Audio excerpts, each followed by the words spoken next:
অনেকদিন পরে নিজেকে অনেকটাই হালকা মনে হচ্ছে। রান্নাঘরটাকে একদম ডিপ ক্লিন করে ফেলেছি। মনে হচ্ছে যে সারা বছরেও এটাতে হাত দেই না। আর রান্নাঘর হচ্ছে সবথেকে পছন্দের জায়গা। আর এই জায়গাটায় যদি এলোমেলো হয়ে থাকে বা অগোছালো ময়লা হয়ে থাকে একদমই দেখতে ভালো লাগে না। আসসালামু আলাইকুম। অনেকদিন হয়ে গেছে রান্নাঘরটা একদমই পরিষ্কার করতে পারি না। ছোট বাচ্চা নিয়ে করাই সম্ভব না। আগে যেখানে আমি ১ দিন ২ দিন পর পর রান্নাঘরটা ক্লিন করেছি আর এখন সেখানে মাস সপ্তাহ চলে যায় তারপরও ক্লিন করতে পারি না।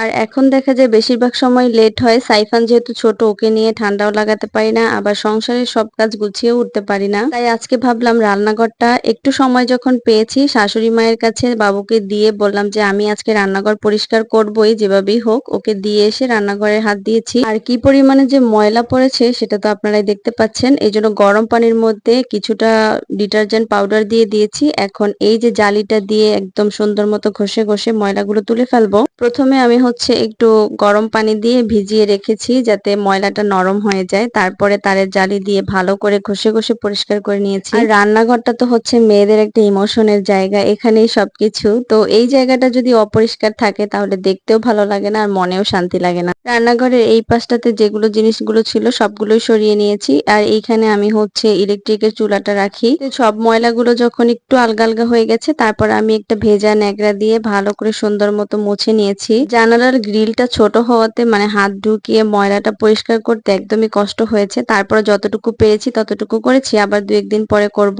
তো ভাবলাম যে জানালাটা পরিষ্কার করার পরে চুলাটাতে অনেক ময়লা ধরেছে, তো এটাও পরিষ্কার করে নিয়েছি। চুলাটা আমি প্রতিদিনই ক্লিন করি, তারপরও এটা অত বেশি ময়লা হয় না। আর এই চুলাটা হচ্ছে অনেক পুরনো, বেশ কয়েক বছর হয়ে গেছে, যার কারণে চুলার উপরের অংশটা একটু জং জং হয়ে গেছে। আর স্টিলটা এখনো ভালো আছে। তো যাই হোক আমি এই সাইডটা তো একটু পরিষ্কার করে নিয়েছি। এখানে আমার হচ্ছে হাতা খুন্তির একটা ডিব্বা রাখি আমি, আর হচ্ছে ইলেকট্রিকের চুলাটা রাখি।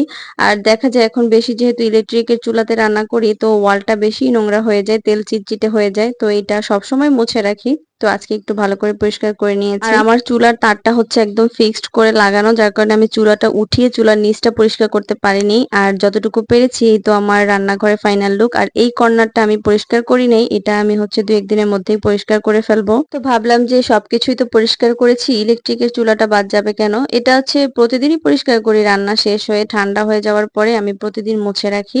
তো নিচের অংশটা হচ্ছে ২-১ দিন পর পর পরিষ্কার করি। আর হঠাৎ করে দেখলাম ফ্যানের এই অংশটাতে এত পরিমাণে মানে ধুলো জমেছে, বাতাস এসে এসে একদমই মানে ফাঁকাগুলো বন্ধ হয়ে গেছিল। তো ওইটাও ক্লিন করে নিয়েছি। তারপর হচ্ছে এই যে জায়গার জিনিসগুলো, আর জানালার সাথে তো হাঁড়ি পাতিল আমাদের রাখতেই হবে, আমরা বাঙালি বলে কথা। আর এই যে হাতা খুন্তি রাখার পরটাও ধুয়ে দিয়েছি, হাতা খুন্তিগুলো ধুয়ে পরিষ্কার করে রেখেছি। আজকের ভিডিওটা এই